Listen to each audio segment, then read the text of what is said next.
Hello mga insan, ito ako si Bombay Life. Ito ang vlogging ko mga Bombay Life. Itong umaga ko, lumalabas na ako para pupunta ako. Maniningil ako, 5-6. Itong start na ako maniningil, yan mga buko Diyos, sino gusto? Sana naintindihan ko yung mga Tagalog ko.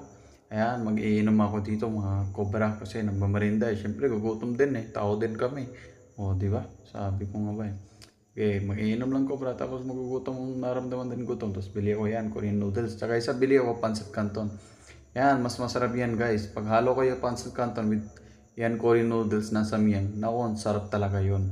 Yan din ginagawaan ko. Yan, may hinahanap ako paano ako magluluto noodles. Saan magluluto? Siyempre, walang dito nanay ko kaya ako talaga magluluto dyan.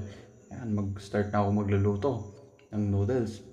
Ano na, ayan, magluluto na. Tapos lagay ko, halo ko talaga yan. Pancit canton, tsaka yung saming na noodles. Yan, masarap talaga yan guys. Try nyo yan ha. Guys, may request